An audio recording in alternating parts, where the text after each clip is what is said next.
baggage in relationships.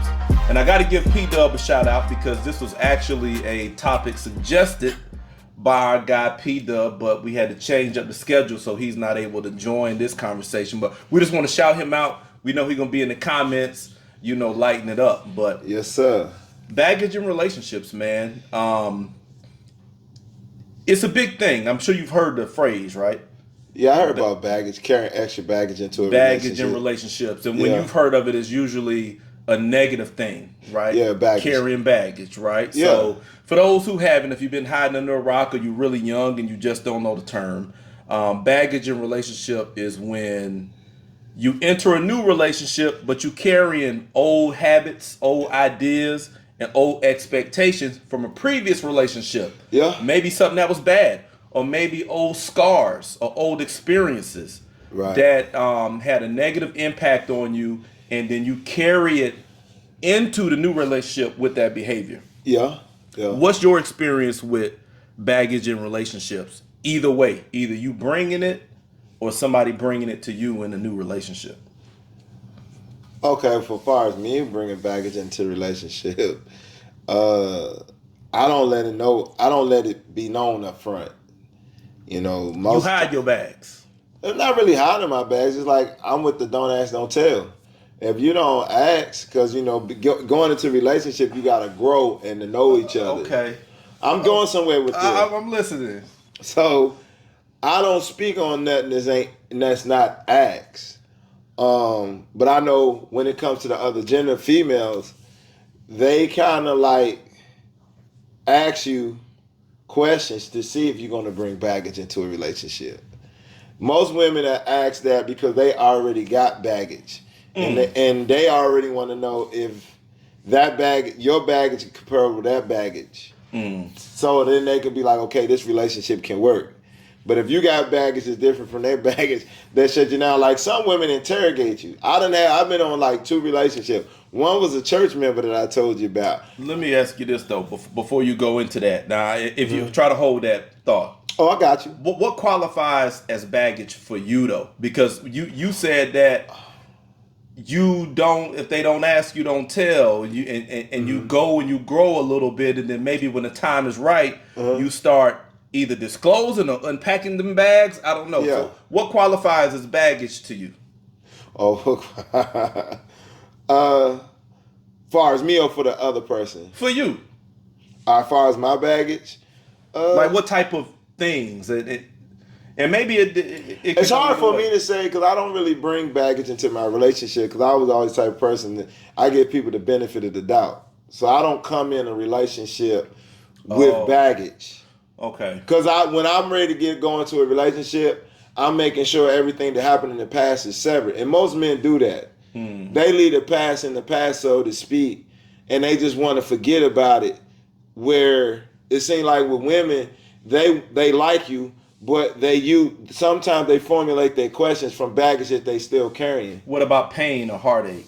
That's a common type of baggage that a lot of people bring in because I'm still in the phase of benefit of the doubt. Well, I want you to think, because maybe you don't bring it in there, but when you think about a relationship ending, it's almost never good, right? Like the reason a relationship was never good. The reason a relationship ends is usually because the two parties are dissatisfied for whatever reason, and then they want to pursue happiness independent of one another. But what I found is that a lot of people don't know how to end relationships amicably, like peacefully. Like they feel like, okay, it's a breakup, I got to inject drama somehow. But then a lot of times people leave that and they carry the pain, the heartache, disappointment, or whatever, and they bring that into the new relationship. You don't feel like you've done that? If I did, I was unaware of it. Okay. I was unaware until somebody. That's the worst kind. Yeah, because I wasn't aware, but it only comes up when that person exhibits something from my past. Okay. So I don't be. It's like I don't intentionally remember it. It's when, like I said, if they ask or if a situation pop up, it's boom. Hey, in my past relationship, this would happen, and this is the outcome that I see that this may happen. Then so if you see her exhibiting behavior from your past, and you address it. Yeah. So you address it. You don't react to it. Yeah, I address it. I don't react to it. Reacting is different. I don't react to it for the first time. I just address it. Now, if it keeps happening, then it's not no more addressing. Then I react. Oh, so you kind of the opposite. Maybe some people are like you, but I know people who are unaware of their baggage, I think would tend to be more reactive. Because if they see a trigger, they hear a trigger, and they feel like this resembles something that hurt me or something that disappointed me, then boom, they react. See, them words that you just used, that's what I bring into a relationship. I leave room for disappointment, and I leave room for mistakes. Oh, you leave. Okay. I leave that room because nobody's perfect. That's fact. So I leave room for that.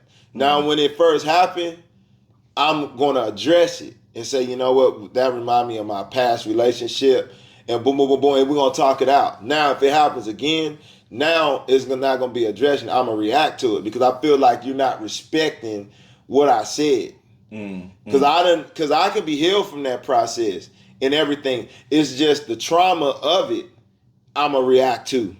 And if I see now that I address it and you don't want to change it or make fixing the way where I can feel comfortable. Now, instead of being me addressing, it's gonna be a reaction now. But not why react and not leave?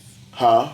Why react and not? Because when you say reaction, that's like emotional, like almost like a visceral response. Like, yeah, right. Like now I'm disturbed by it, and boom, I'm going off, I'm popping off or whatever. Right. So why react instead of leave? Is it that you still got an investment with the person and you still want to see it through? I'm the type of person want to still see it through. I give you 3. It's like baseball. 3 strikes you out. Okay. I give you that much time. So because it's not just me. You might what I'm asking for you might be too much because you haven't dealt with your own issues, but you're trying. Yeah. But if I see that the third time you ain't dealing with my issues, and then it's evident that you have issues in this area that I'm having a problem with, and you're not trying to make changes, then I'm out. So you feel like because that comes off to me as like inconsiderate, right? Because once you address it and the person knows, then they got an opportunity to be more mindful of it. Yeah, that's but me. If they continue, so it sounds to me like what you do is you amp it up if it continues because you want them to know how serious it is. Yes. Because it's almost like, well, if you didn't hear me the first time, I'm gonna turn up the volume a little bit. And if I see you don't want to compromise that, either you'll know in an argument or a misunderstanding if it's you or them. You'll know it. Hey, how do you know though? Because you know what I'm talking about. I know exactly, but I feel like that's misunderstood so much because a lot of people who are on like their personal development journeys are learning accountability. So they're practicing. A lot of people are practicing saying it was my fault. It was me. They're practicing taking ownership. And so they don't necessarily know what it looks like when the person is self-aware enough to have a conflict with somebody and know, I done checked me, it ain't me, it's you. So sometimes I done had experience with that because I done had from 2010 to current. I have a therapist for my PTSD. You feel me what I'm saying? So I have experience with this. So you know because that therapy and doing and the all work, that training for years. You become familiar with yourself. And when you interacting with somebody, you know who it is. You know if it's me bringing this, if it's them, it's a combination. But I feel like a lot of people don't know how to digest it. Right. If they hear somebody say, nah, it was her fault or it was his fault. Because now I'm at the place now where if you ask me, well, why did that situation end? It was her. And I can say that. But the person is looking back at me like, where's your accountability? Because they don't understand. And that's cool because that's why I don't get offended when people say, even when you talk to me and check me, you like, cuz did you die? Like, I do my own self-check now. Before I address or feel like I need to amp it up like you say, I'm doing my check now before I come to that person. So then we can, based on where the conversation is now, it's safe to say that folks who bring baggage into the relationship are probably not doing a lot of self-checking. That's why it's called baggage. That's why I don't call mine baggage. because I'm dealing with it. That's not your responsibility to deal with my baggage.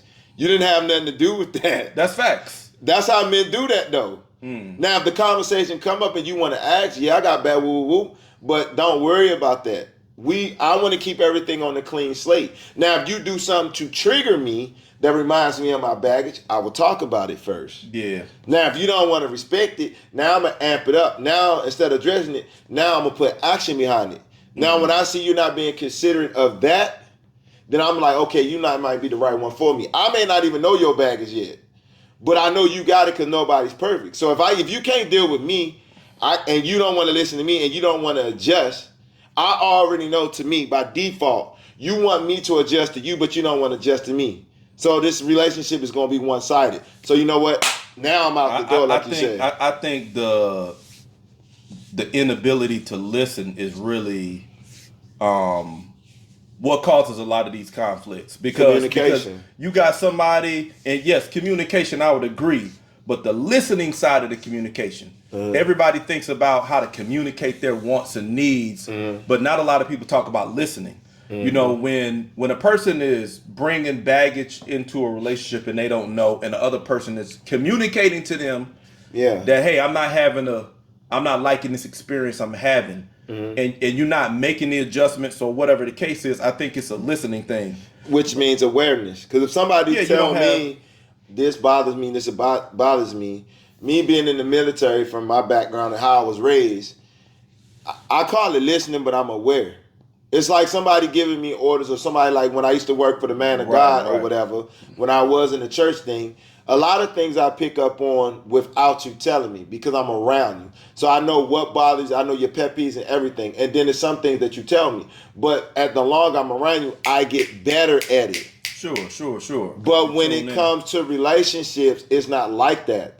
And that's what makes me react kind of more aggressive and make them feel uncomfortable, because I take the time and the energy to be aware of your likes and dislikes, and when I don't get it back, it turns me into a monster, because it's like, you know, you telling me out your mouth you'll do all this for me, but your actions don't. But you still believing in the potential of the relationship, though, because I'm assuming otherwise you leave. No, I'm still, but I got a breaking point, the way I'm be like, I'm out the door. Like, for instance, me and my wife, she had all the good qualities, but she was like me.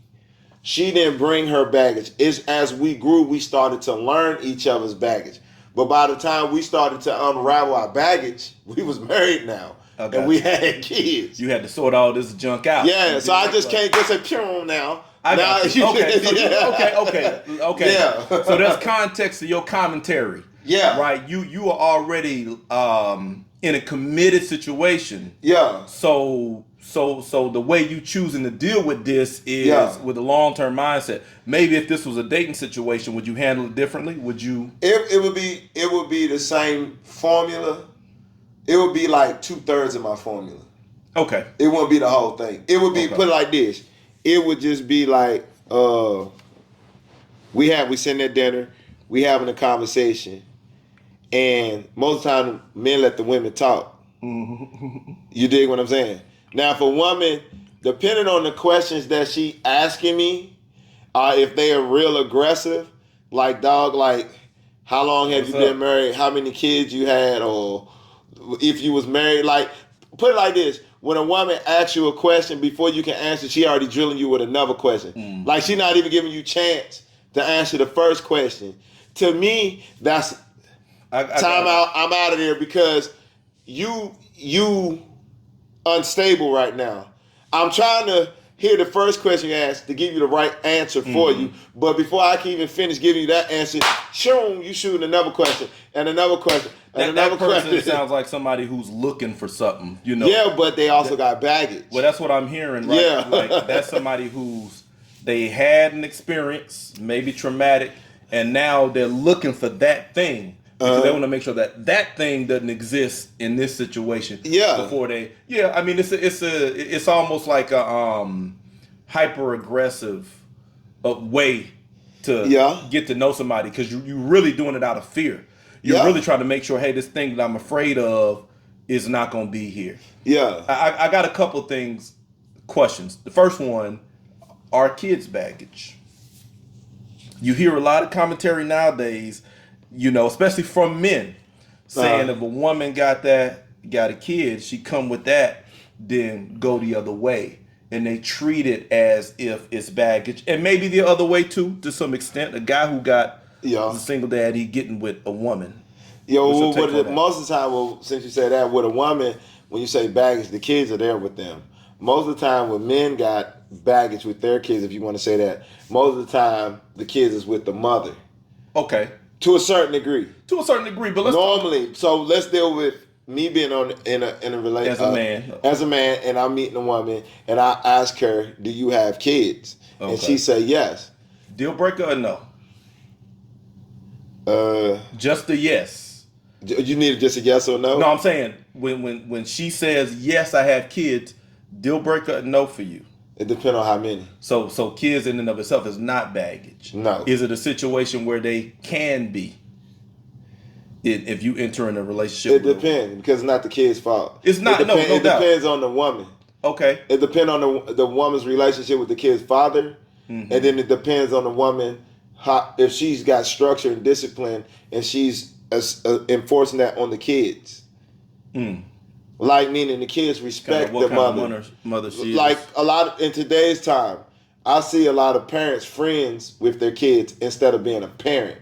Yeah. And that causes friction. I could feel when you know what I'm saying. Like they wasn't raised in a way where kids like, especially if it's a male child and this is mother, and say he's fucking 13 or 14. Because when they're kids, they're not really paying attention of the jealousy or anything. But when you got a young man that's an adolescent and he done seen his mother be with a couple of guys, he hears his mom, but he's structuring what type of man his mother should be. And that may cause a conflict in the sense that if she's not disciplining and raising him right and making sure she's protecting his environment by what he sees, that can cause problems. So kids can be a baggage, but it depends on the woman. Well, I would say like this, and rather than say that they are baggage, they could also bring it.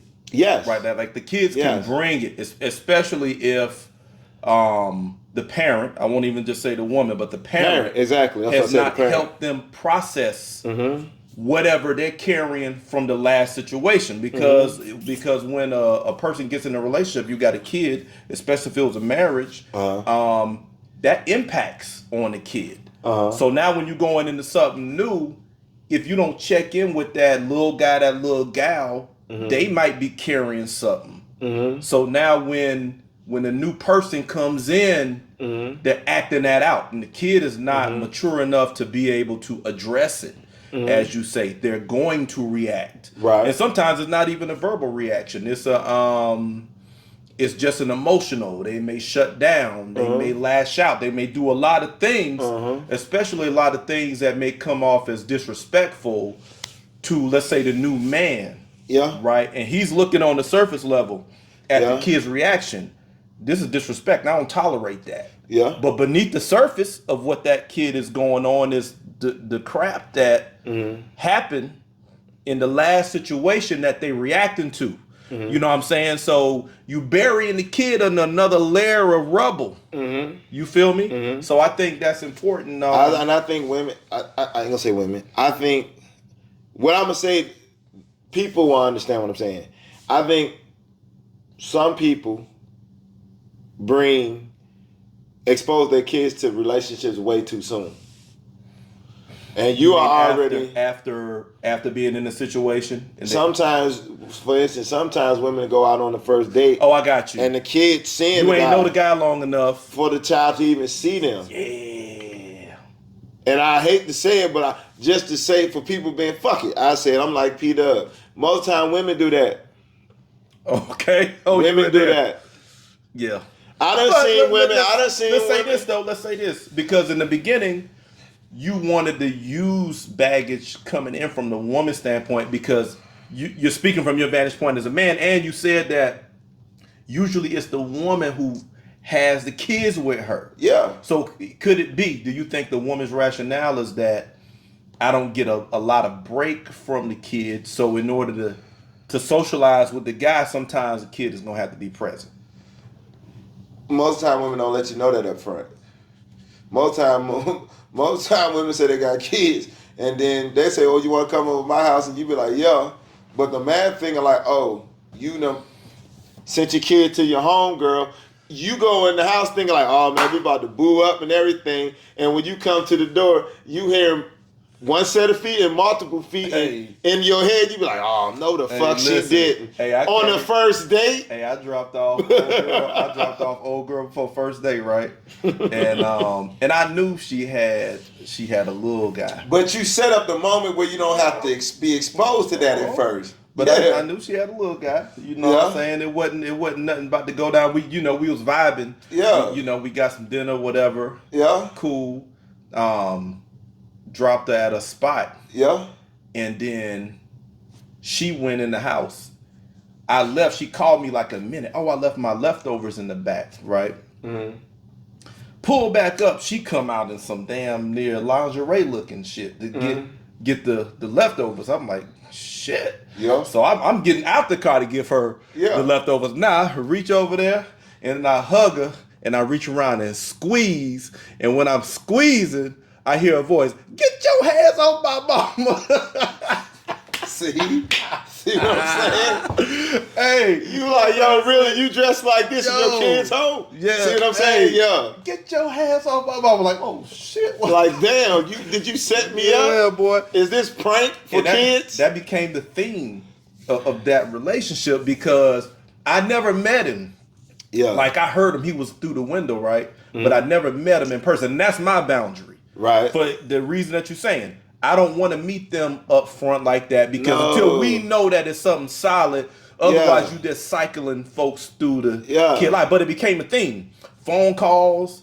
The kid is always nearby asking questions. I know. See, he's that's doing what it I'm on saying right there. purpose. That's going to be baggage. That's going to be problems That's later on. baggage. Yeah. Because he's trying to break up the situation for whatever he can. Or he just feel like he can just get in y'all conversation when it's an adult conversation. No boundaries. He just feels like he can walk right into the conversations. Exactly. And I'm listening to her. Her attention is constantly being broken. And I don't want to say nothing because I watch my boundaries because I'm like, I'm not into kid life like that. Yeah. So I don't come in telling you how to run your ship. Yeah. Especially if I don't plan on being the captain of that ship. I don't know yet. Because I done had them when they got newborns. I done met girls that I forgot to ask them, do they have kids? And then we'll get to the house and like, oh, my grandma is upstairs watching my baby. Like, oh, shit, whoa. When was you going to share this with me? Maybe she just needed some loving, though. She needed some loving, but this is the thing. Because I have it. A man, you know. She just need a little bit. Even when I was in my headache, you know, okay, yeah, your grandma's there, she living with you, or you living with your grandma, and you got a newborn or whatever. I mean, like, this newborn is like less than 6 months old. Dang. Your shit ain't even healed yet, probably. Because they say it's about 6 months for women heal. But my thing is, I'm thinking like, now you done put me in a position, I want to smash, but nigga, where's your baby daddy at? Do he live around the corner? That's fresh. Do he know? Because that's fresh for him because I'm a man. That's fresh. But women don't think about that. That's fresh. Men do really think about it because look, think about it like this. When you meet a girl for the first time, men already know I'm not about to take this female to meet my mama.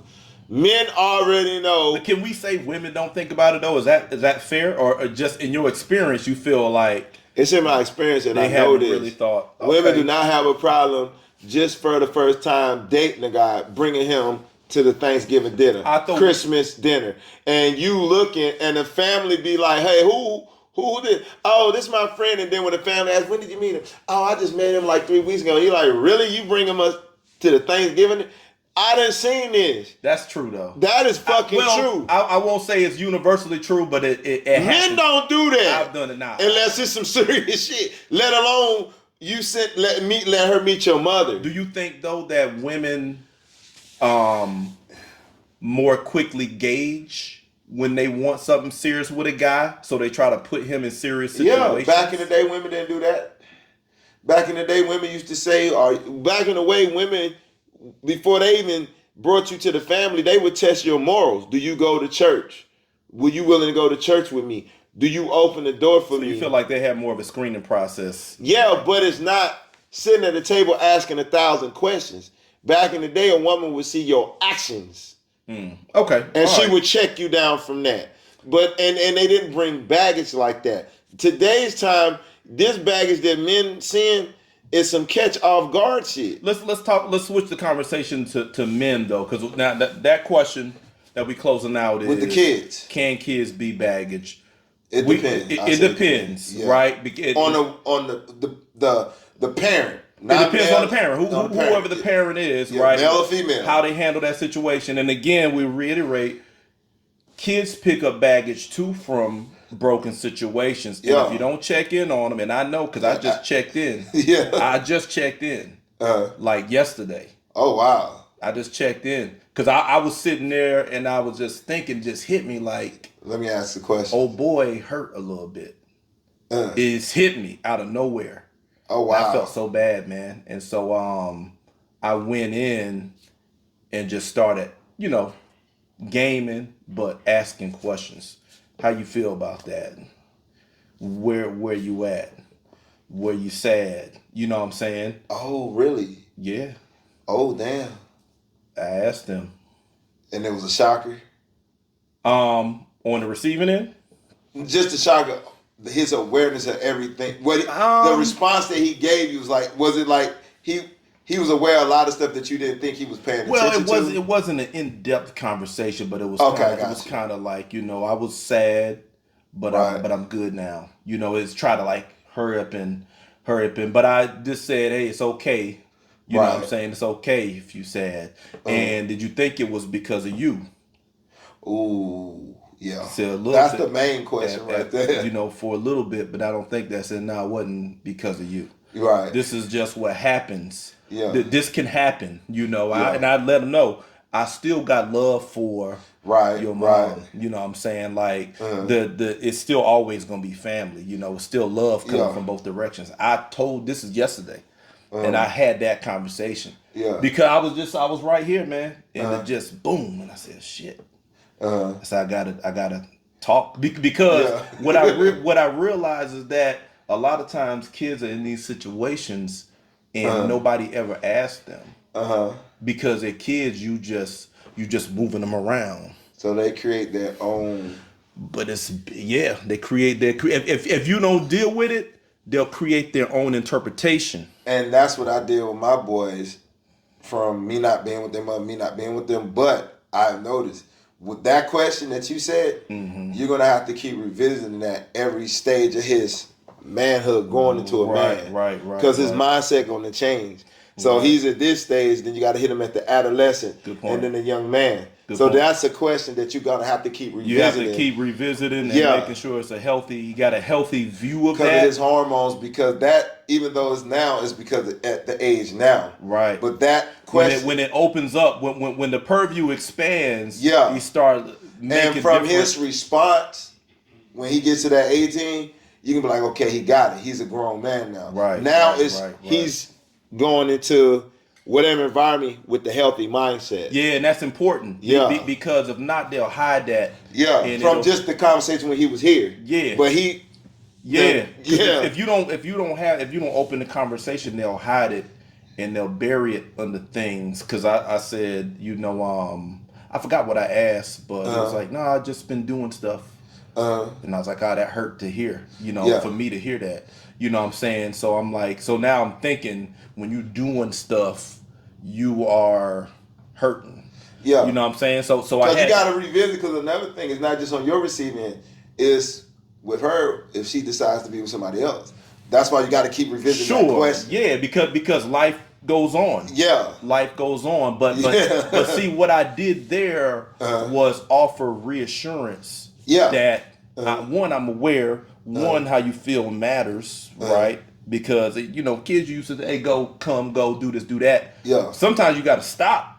Yeah. And realize that they people, and they gonna be like you one day. Yeah. And you was an officer, so now you got to tell your son like you tell your young Marines, if my door is open door Yeah, policy. open Come door, on in and let's talk. Open door policy, man. Yeah. And that, I know it just got real just now, but yeah, no, that's very valuable though. but it is real. Yeah. You know what I'm saying? And I had to do that. I'm telling you what I did. Yeah. And I had to check in, and you got to look in their eyes and make sure you got to give them that that reassurance. Right. That is still love, even though the situation looks different. Yeah. You got to reassure them that it's still love, and sometimes even give them language to deal with the situation. I ask questions like, when you on that side of the family, how do you feel? Right. Do you feel awkward? Does it feel different? Do you want this? Do you wonder why I haven't been there? I ask all them questions. Ooh. Okay. Yeah. Oh, I ask okay. them questions because I want to know where his headspace is at. Because if you don't deal with that headspace, then they don't know how to deal with it. You got to help them navigate it. Yeah, because if you don't, he may end up asking the wrong gender, so to speak, and may put him in a bad headspace before you even get to him. And you just take that pain into your future. And it shapes how you deal with relationships in the future. And you're unaware. We talked about, being unaware of your baggage. You know, a lot of people carrying baggage, man, from childhood. You know what I'm saying? If you deal with a psychologist, they always start from your childhood. Your childhood, bro. Yeah. Your childhood. Because they'll stay there for a while because they'll let you know have you ever thought a lot of your decisions is from your childhood? And then they start, that's their foundation. Anybody, you're talking to somebody with 10 years experience and counting, and I'm 46. Any psychologist, they're going to start with your family tree and your childhood. Because they develop in patterns, because from a young age, you start to develop your own characteristics, and you creating your own stories in your head from stuff that happened to you from your childhood. Yeah. Yeah. So a lot of people dealing with stuff from their childhood and are unaware. That's where they're getting their ideology from, where they're carrying pain. And it don't even have to do with somebody that you in a relationship with now. It's something that you never got healed from, and you bring that baggage. And you're not understanding because in what's so critical about childhood and catching the dare is that you're not processing it with your logic or intellectual. You're not able to put things in their places. It's all just a ball of emotion right there. So whatever else is coming through here is shaping how you interact and how you build your relationships. You got fear, you got rejection, you got all these emotions that you bringing in, and you might be over aggressive in your relationship, or you might be overbearing. I'm gonna put me on the guillotine block. My mom hurt me. Okay. You talking about puppy love and heart crush, first relationship? I learned that from my mother. You dig what I'm saying? So I'm learning firsthand rejection, firsthand heartbreak at a young age. At a young age with my mother. Yeah. So I understood going through all my counseling, every woman that I got with, until I started to help learn that this don't have nothing to do with the person I want to be with. Every woman, before I started dealing with my issues, every woman said I was hard to deal with. Because I was using my mother, experience that I had with my mother. That was your template. That was my template. Right. That I had this thing called my test. I used to test women by the same template, and if they would make it through it, I would mess with you, but none of them would make it through it. But that was wrong for me to do because that was unfair. You were probably a little rigid with it. I was very rigid with it. I was merciless with it. And again, man. So that's why I'm saying, but this still, what we talking about is still, is it good to bring baggage in a relationship? No. Yeah, it's not good. But I didn't start having healthy relationships until I started getting counseling. Right. And now, when you was asking me the questions at first, I know how to go in it in a healthy mindset. Yeah. That's why I kind of get uncomfortable when, my homeboys, or when I was starting getting on the dating scene before I got married for my, I would say my third time, because I got married legally with my first wife. Then I had a marriage without the legal system. I got you. With my kid's mother. So I call this my third wife. Yeah. I didn't allow her. Your last wife. My last wife. I didn't allow her to ask questions too soon. That's why I get offended. Like when I watch certain things, like Pop the Balloon is like a show. So you can ask them questions at the beginning because it's a show. But when you having an intimate relationship and it's without a show, and you really trying to figure somebody out because you really on the dating scene trying to find somebody, I think it's disrespect to ask them type of questions at the very beginning. That should be a gradual thing. I would agree. I don't have a good example, but some people, they try to go too deep too soon. I agree. I mean, way too soon. Certain things, like if you got kids, I think it's not a bad question to ask, how's a relationship with I think another question that people need to figure out down the line is what I just talked about is, have you talked to your kids if they're old enough, right, about the how that situation dissolved? Have you dealt with them? Because they can bring baggage too. Now, let me shift it here real quick. Right. Question I had in my mind earlier is, do people sometimes confuse baggage with lessons? Like, a guy put you through something, a lady or a woman put the guy through something. Right, a test. Not a test, but an experience, like a bad experience. Okay. So now in his next relationship, he's very, oh no, I'm not going. And when she thinks she sees something that resembles that, they attacking it. Right. But they processing that, they feel like that's a lesson. Right. Like they're bringing a lesson forward. Right. But it's like, I don't know if you feel what I'm saying. I feel what you're saying. But it's like you going hard on the next person because somebody hurt you. Yeah. When really you should have had that energy for the last relationship. Maybe if you would have had that energy with that person, you would have had that experience. Yeah. But because that person got over on you, now you're like, okay, well, whoever come next, if I think I see that, I'm lining them up. Bam, bam, bam.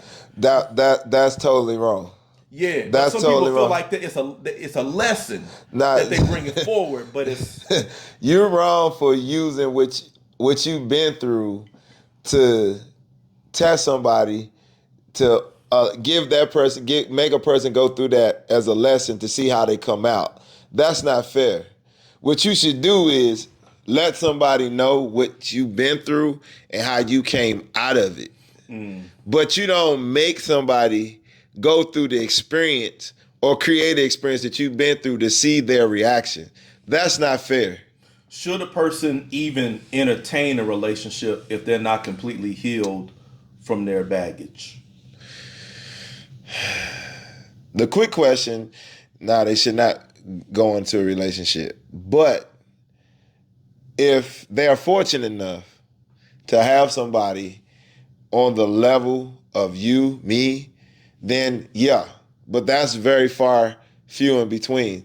That somebody can see what you're going through and not take it personal and break it down and say, you know what, I understand that you're going through this, but the way you coming at me is like you're trying to use it, like what you just said. I see like you're trying to test me from a bad experience that you've been through. Now, let's talk about But that's that. very few men that can do that, though. Let's talk about that, though, because the scenario you just painted is that there's a guy who's emotionally mature, intelligent, healed, right? Yeah. There's a woman who, she got a little baggage, but she navigating her way to healing, right? Right. They get together. What you're saying is that when she starts to unload that baggage on the old boy, he know how to recognize that and address it and kind of keep things in balance. Right. Do you think that's fair to that person, though, who's healed? Should they have to carry that weight? No. Okay. They have the free will to choose, though. And leaving that relationship with not feeling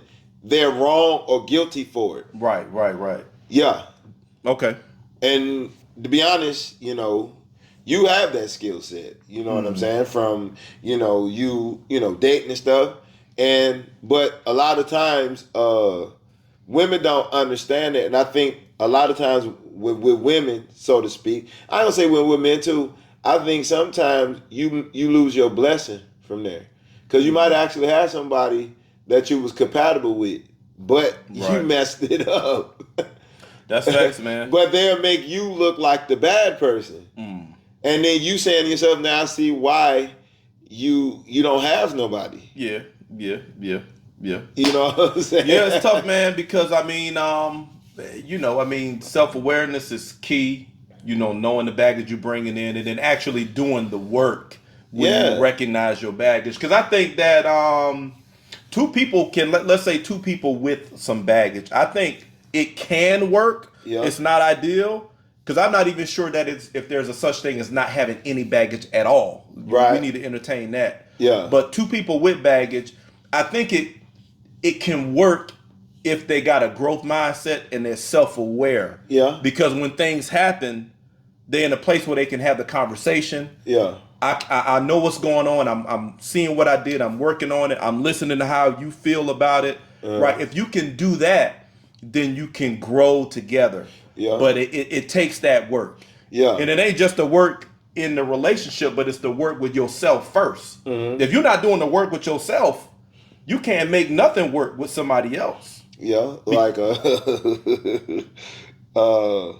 when you were talking to me about baggage, I think where you're going to there, is it any signs Okay. of What are baggage? the indicators? Okay, talk to it. Well, you was cracking up laughing. Like I was saying with you, I think the first sign is like, when you're in a relationship with somebody. Oh, Lord. Yeah. You going there? Okay. But we can digest this thing though. Okay, all right. Okay. When you get in a relationship with somebody, what's the next level? We need to move in together. Okay. Yeah, right. Most of the time, the lady moving in with the guy. Okay. Right? That's facts. That's fact. If it's the kind of guy that she wants, she definitely moving in with him. Okay. Because she ain't gonna want a man to move It's in looking with her. good so far. Keep going. Okay. All right. She wants to move in. You don't get him the key. Okay. And then of course she ain't gotta ask you. You gonna help me move? Of course, that man's supposed to. He's the muscle. Yeah. He's supposed to. He said, "Yeah, I got you." All right, boom. And then you working as a man. Okay. And you be like, okay, and then just pack everything up, whoop, whoop, whoop. And then when you get there, she got everything in trash bags. Oh, shit. What that mean to you now? Break that out, okay? Okay, then. You show up. Your boo about to move in. You done seen kind of her lifestyle, but you get to the crib, and it's time to start the logistics. And it's trash bags everywhere. That's what you're saying? Yes. What does that indicate? That, okay. What it indicates, for one, she don't care. She don't care. How can I say this without making Just say it. I mean, she don't care about you. Let's restate this. See? You show up, man shows up. Yeah. He's about to move his boo thing in with him. He sees that she's packed her stuff in trash bags. That's an indication that she don't care about him. To a certain degree. To a certain degree. Break that down. Okay. She's what I mean by that, okay. Let me use me for example. I say I'm gonna help you move, right? And most of the time when guys are moving a girl out of their apartment, it's just mainly him. Unless he calls his homeboys, but most of the time they don't call their homeboys. Most men expect that him helping her move, she's gonna call her relatives or somebody, other people to help move. But you're the only person there. So now you got to be like, okay, I'm gonna move as much as I can move today, but I'm gonna have to call some people or get a service from some people to help me move this. Okay. Those are already problems right there. Now, because if you think about it, for her to move in with you, you done exhibit that you can take care of her. You done exhibit that you got your own place, your own car, your finances and everything. Stable foundation. So it's not about the money. But how is it that she don't care about you just because she's packed her stuff up in trash bags, though? She didn't give no forethought to it. Okay, so no forethought. No forethought at all. Okay, so you saying he's just gonna move me, and she just say, So she's saying because a trash bag show that you didn't put the thought in to organize yourself or to create a convenience for the work that you know your man has ahead of him. Yes. Okay. So And you don't know nothing. You don't know nothing that's in the bag. You don't know the weight of that bag. Some bags could be light, some bags could be heavy. What I learned from what I have seen, if you're paying attention to anybody, male or female, however it is, there's warning signs. There are warning signs. Just like they say, God forewarn you. Yeah. So if you see a woman that's like that, you're gonna have problems, dog. Off the rip. Wow. You already gonna have problems before she even move in if you see that. She got them trash bags. It's about to be problems in the relationship. It's gonna be problems. So you think that lack of forethought, because what you saying is that a woman who's packing her belongings in trash bags to move to her boo's place shows a lack of forethought. You saying it shows a lack of consideration because she's not gonna be the one hauling that stuff. No. So she's not even thinking to organize things in a way that's gonna be more convenient for him to move. Yes. And she's planting surprises because you don't know what's in the bag, you don't know the weight, you don't know how to group things together, and maybe even on the offloading end, talk about the experience when it's time to. It's gonna take forever to unpack because now you got dishes, paper, books, and all these bags in the same bag. Same bag. You got high heels. So you now all over the place. Yeah. And then there's on top of this, she not even putting no forethought. Like all this can't fit in my man's place. Listen. So this is just moving now. I'm gonna take it back. I'm gonna rewind because you said now you're all over the place. I want people to get the visual here. Yeah, right? That's why I'm using. I'm gonna give a visual to what T-Rex said. Right, chick put it in trash bags. Oh boy, say shit, but he get it done. Yeah. Unload. Now everything's in his house. Bags on bags. Now when they start unpacking, he open the bag and look in. He see a high heel. He see some forks. He see some books.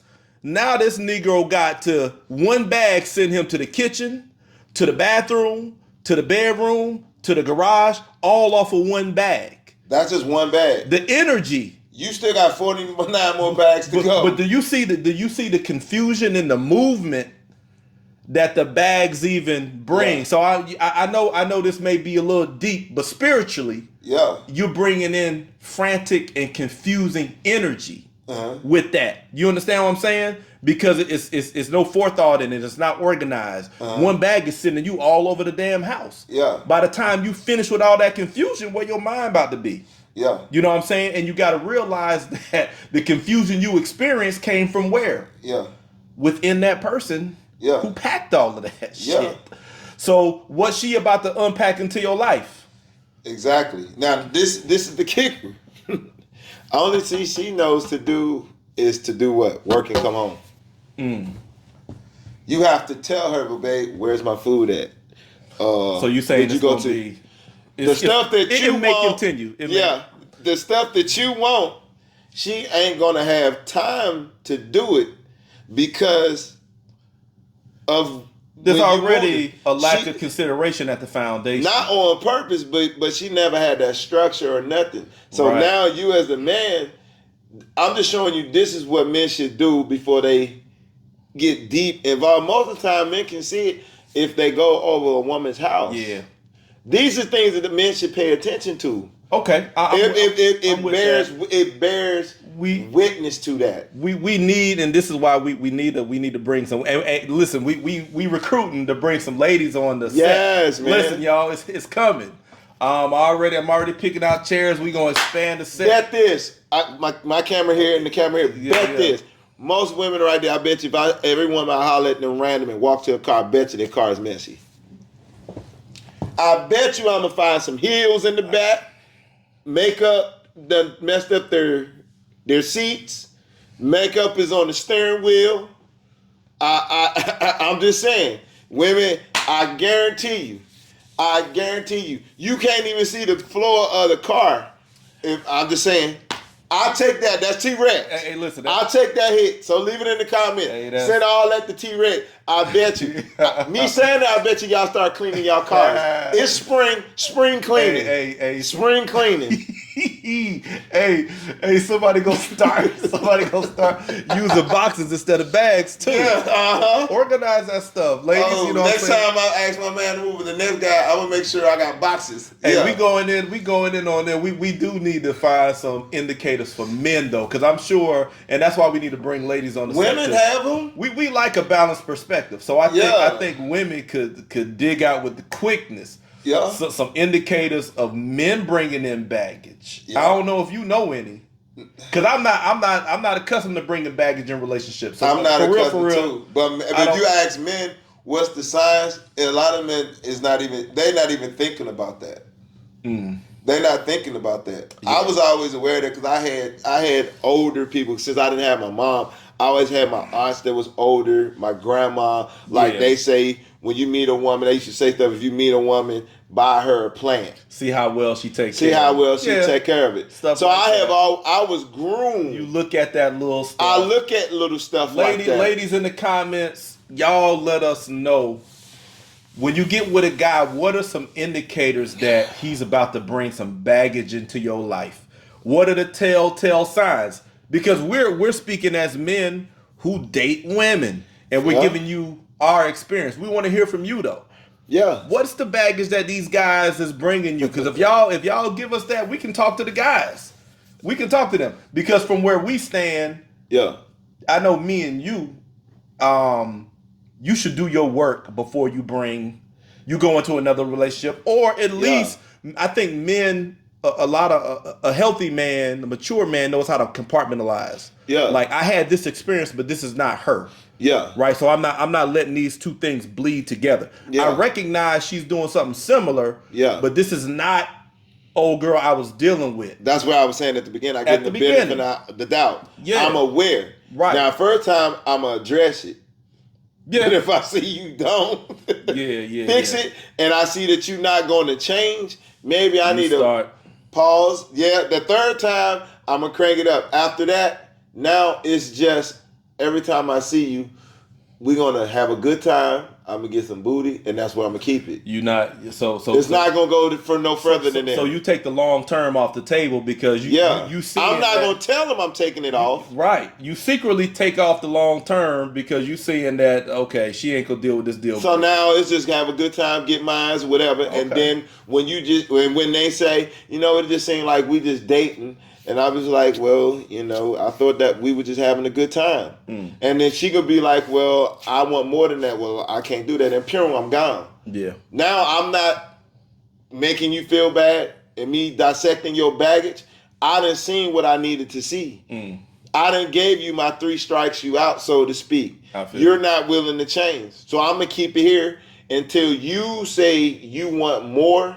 Until you say, I feel like it's just sexual, it's not going to go further than this. And then I'm going to be like, well, no, I thought we were just having a good time. I'm not going to. I feel you. I'm not going to play like we're going to take this further. You're not investing in it like that. Because you now at this point, you like the investment is not worth it. No. So it's just like you look at it as a short-term situation. And I'm not prejudging. I done gave you time. It might be 6 months now before we get to that point. But I just seen that you're not going to change. Okay. Because she still don't know my baggage. Yeah. I'm still working on me, but I'm trying to build a healthy relationship between us. But you're not budging. It's just not even with the baggage. It's just with conversations. It's like you got some women most women that got baggage, it's hard for them to see things 360. Do you think though? Let's speak to the importance of therapy, because you talked about therapy and how therapy is helping you. I've been through therapy. I go as needed. I feel like if I need perspective or I'm stuck somewhere, I revisit that.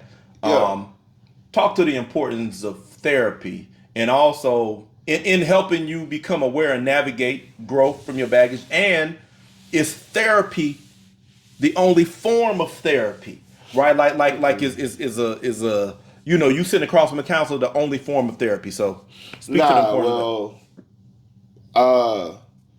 What therapy made me understand that I'm not always right. I have to be open-minded. Okay. I have to look at things 360. You know, awareness let me know that it makes me say, okay, where are these ideas or these thoughts coming from? Is something from the past that I didn't get over? And before I can even dump that and use that, I need to take care of that on my personal end before I do it with someone else. So therapy helps you work through your personal problems, because a lot of triggers a lot of things that happen to people is mainly you. Because nobody, so for instance, somebody can say something to make you mad, but with the therapist say you allow that person to dictate to you allowed it. So with most good therapists will let you know you always are in charge. You the one that can control your situation. Right. Nobody else. If you allow somebody else to control your emotions, you're already in the wrong. That's right. So that's what therapy is. Okay. Right there. Now outside of therapy, I would say this. When I want information outside of therapy, I pick books that's more balanced. I'm just using books for instance. Like, I'm not going to watch Lifetime to get therapy because it bashes men. Right. I'm not going to, what's that movie with Steve Harvey? Act Like a Man, Think Like a Woman, ever. See, those... Almost anything. Almost anything. Therapy teaches you to pick things that's balanced.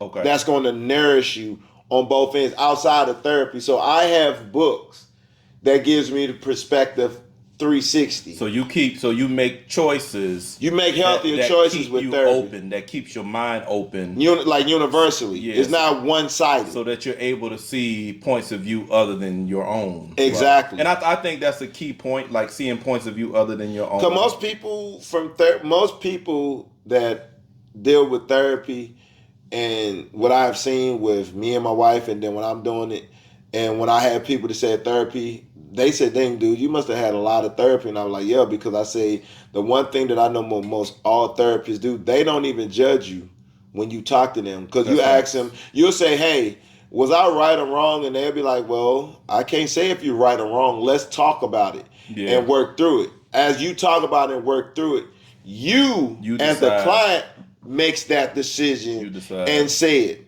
So they teach you how to work through your situations. Sure. You see what I'm saying? That's a good therapist. You know what I'm saying? And I think a lot of people need it that think they don't. And I think the first signs so most people that the first sign I believe is when you feel like you always right and everybody else is wrong. Because that means you can't see other people's perspective. You only see your own. Now, when you say you're almost like a narcissist or some shit. Yeah. Now, when you say you need to work, I agree with that. The issue that I see going on nowadays is therapy is trending. And because therapy is trending now, it's treated just like other aspects of pop culture. I can throw around some therapy lingo. Narcissist, bipolar, self-awareness, emotional intelligence. People throw around these things. Like love, the word love. Like love. But what I see is a lot of people, I can tell when a person is not doing the work because they'll weaponize therapy tools. They'll take terms like narcissist or bipolar or whatever, and they'll prejudge people with them. Taking shots. Because they haven't worked into self-awareness to where they have the capacity to listen and digest another perspective. Yeah. Right? And so when a person doesn't have the capacity to digest another perspective or consider it, it's an indication that they're not really doing the work. They're using the terms, but they're not doing the work. And that's a big problem I see nowadays.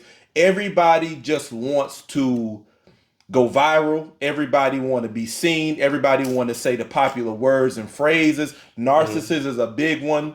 As soon as you think you smell something, you slapping that label narcissist. And what a lot of people don't realize is the labels you use a lot of times. When you lack self-awareness, the labels you use is actually you. Exactly. It's actually you. And I can even use scripture. I can go back to the Bible for this. Yeah. It's a scripture where Jesus said that before you remove the splinter from your brother's eye, remove the log from your own. Blind leading the blind. Right, the blind leading the blind. It's because you got a huge obstruction in your own. I put this in my first book that I got to resell, Appetite. I put this in there. You got an obstruction in your own eye, so when you look at another person, your vision is already obscured. Right. So you're actually putting the characteristics of your obstruction onto them because you're in denial about it. Right. You feel me? So what you're saying is therapy helps you to come to grips with what you're dealing with and to separate that from other people. Exactly. And to deal. So now when you interact with other people, you know what you're bringing and you know what they're bringing. Yeah. You can have clean conversations that actually lead somewhere. Yeah. Instead of leading to. And therapy session is cool because they let you know that with my therapy sessions, they let you know that it's a process. Like when you go to church, they'll tell you that you healed. You ain't got to worry about it no more. Ooh. Therapy will let you know this is an ongoing process. And they give you the tools how to deal with it the right way. What they tell you in church again? What they say in church? They tell you you're healed. God done delivered. Now go on your way. They say you heal, go on and sin no more. And sin no more, go on your way. But therapy do what? Therapy teaches you how to deal with them situations. They give you tools. And they give you tools that if it rehappens again, these are the tools that you need to work through it. Okay. You know what I'm saying? I'm with it. Yeah, no doubt. Yeah, and a lot of people don't understand that. That people are like, why you still go to therapy? Because I need it. It helps. It keeps me balanced. It keeps me level. Yeah. It gives me an outlet to talk to somebody without being judged. Sure. You know what I'm saying? I'd rather talk to somebody about problems that I'm going through that's licensed, they got a skill set without being judged. You can't really talk to your family and your significant other because my wife was like, well, why can't you talk to me about it? Because I said, I don't want to be judged. And I say, well, would you tell me everything? Many times me and you argue, you throw stuff at me, I throw stuff at you. Would you really want to deal with me telling me everything? She said, no. I say, why? Because she said, I feel like if we get in an argument, you're going to throw it in my face. And then she was like, okay, now I get it. That's a whole nother episode right there. Yeah. But that's a whole nother episode, man. But we gonna work toward closing. But I want to throw this in here. Right. Outside of therapy, like the question I asked you, what's other tools that can kind of serve the same purpose that therapy does? I think Wolfpack. You know what I'm saying? For guys, you got a group of guys who are self-aware, got a growth mindset, they're accountable. When you're having conversations with them, you can get honesty. Yeah. Because honesty is the medicine that fuels therapy. Nobody's playing like they perfect now. We still work. They perfect. Yeah. We got faults. You know what I'm saying? Yeah. So that transparency, and then you got guys who rock with you enough to be honest and say that. Even kids, though. Right. Because kids are honest. Oh, they brutally honest. Brutally honest, and they just don't know. Yeah. They just boom. Yeah. But if you listening, when a kid is talking, you will see your reflection. Oh, yeah. Ooh, man. That's a gut punch right there. That's a gut nut punch right there. You will see your reflection. Both my sons have done it, have said they truly reveal who you are. Because you come from, you like, whoa. Because that's the beauty of self-awareness is you can become a reflection for someone else. You're vulnerable to accept that. You're vulnerable because when somebody's self-aware, right, and honest, when you have an encounter with them, and they respond to you, you know they're responding to who you are because they got a clear vision of you. Why? Because they got a clear vision of themselves. I can see me clearly, so I can see other people clearly. Kids, man, are like that. Emotionally vulnerable. My sons did it to me. My oldest son did it. Nehemiah. He showed me that when I thought I was good, I wasn't good. Hey. He opened some skeleton bones that he went through that I felt like I dealt with that was closed, but he done did it. Whew. So I had to go revisit my shit with my therapist. Growing, boy. But it wasn't like a gut punch.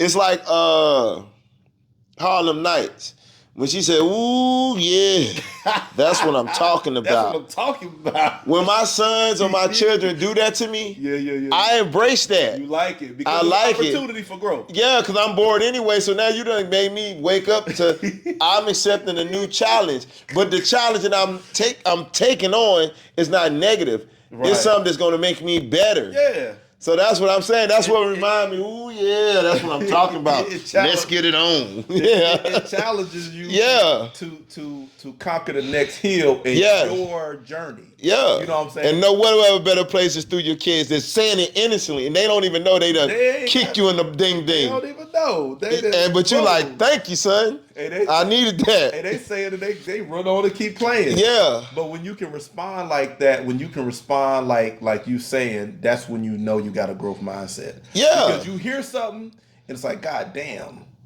you right. Yeah. You know what I'm saying? All my friends are like that. Yeah. You, Tutu, Vernon are like that. Yeah. We'll say something to get honesty is on 1,000. Bam. And you just got to eat it. Tutu hit me years ago with something. Didn't even know he did it. I still remember where we was at. I still remember where we was at when he said it. And then when it hit me, I was like, damn, he right.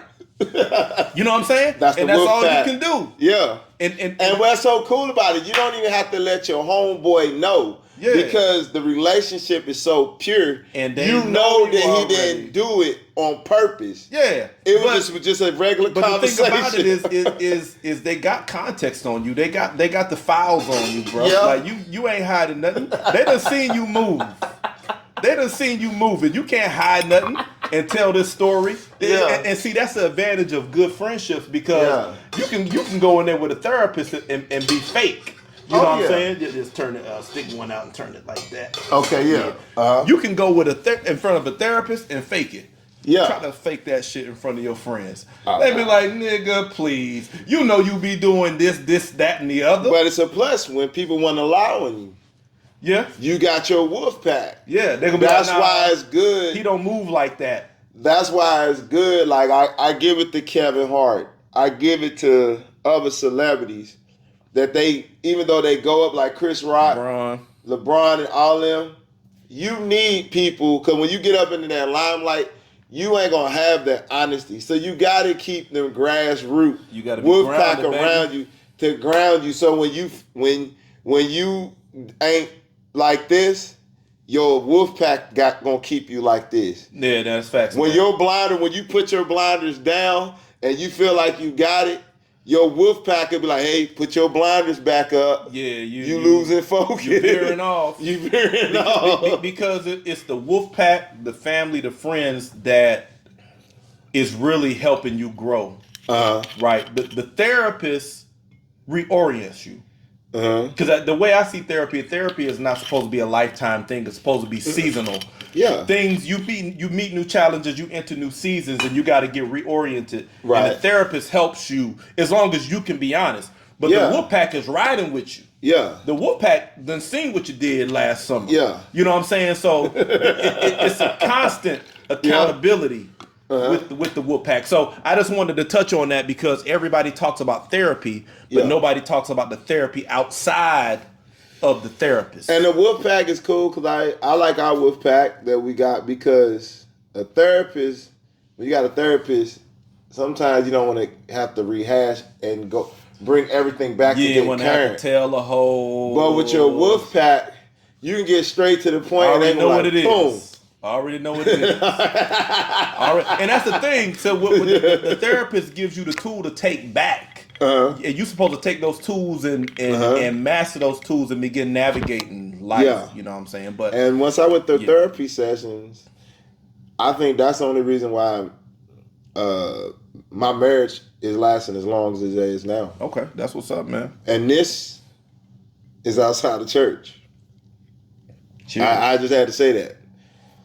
You don't have to go to church for your marriage to last. I don't want to take it here, but I think you don't have to go to church to get married. I think that church is falling in the background. It seems like more marriages ending when people do use church to get married. I'm sorry. Did I say that out loud? I'm sorry. But I think religion is falling to the background and mental health is coming to the forefront because mental health is equipping people. Yeah, smooth, man.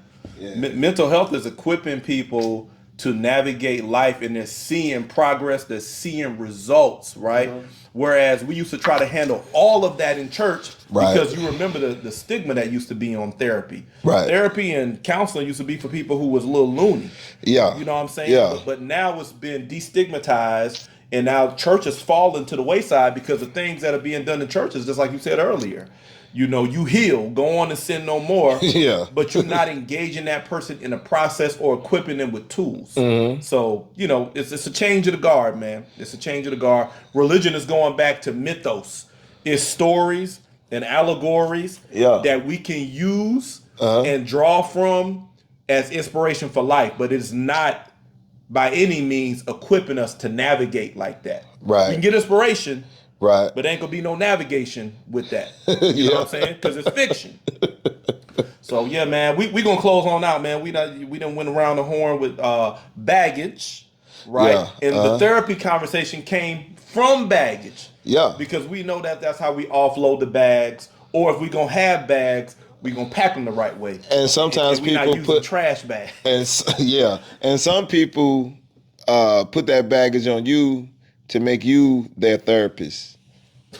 That's what I was. They putting that responsibility on you. But that's what I was getting at when you said sometimes it could be a person who's mature and who can handle your dysfunction, who can work you, because then you becoming a person's therapist. Yeah. So it's like you taking on a weight. I've been there before. But it's hard for them to accept it though. Hard for who to accept it? The person that's helping them get through the process. It's hard for them to accept it because they feel undermined. They feel like you treating them like a kid. They feel like you're always right, and it's like, no, I'm helping you from something that I've been through. Opening this can of worms back up, bro, because it's like it's not that I'm better than you. I'm trying to control you. I'm teaching you what I have learned. But you so let me just say it, fucked up in the head. Now I see why you're not even receiving what I'm saying. That takes a lot of patience, though. So I'm fighting. I'm thinking I'm helping you, but I'm still fighting through your ego, your whatever. Let's see if we can take 5 minutes on this one then. Because now you got a dynamic. Maybe two people came in, they kind of in the same place, they were compatible, right? Yeah. But as time went on, one just had more of a growth mindset than the other one. So now one is becoming more mentally healthy, more self-aware as they go through the seasons of life, where the other person is just kind of coasting. Yeah. So now you got a dynamic where you got one kind of trying to teach the other one and bring them along. So it's a tension in a relationship. Yeah. And like you said, from the guy or the gal who's further along, it's like they feel like they're pulling. Yeah. And the person who's not as far along feels like, you making me feel like a kid. Yeah. Why are you always right? Why you got to be always right?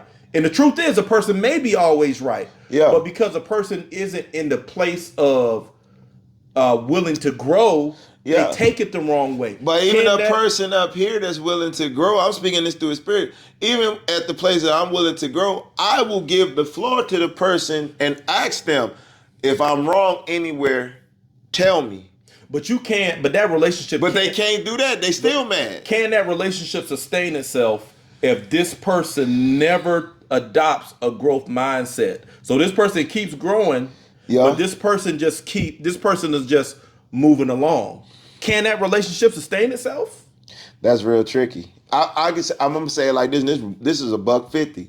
No. The only reason why I could say no, and the only reason, because sometimes my growth from my wife, because I'm older than my wife. I'm 46, she's 38.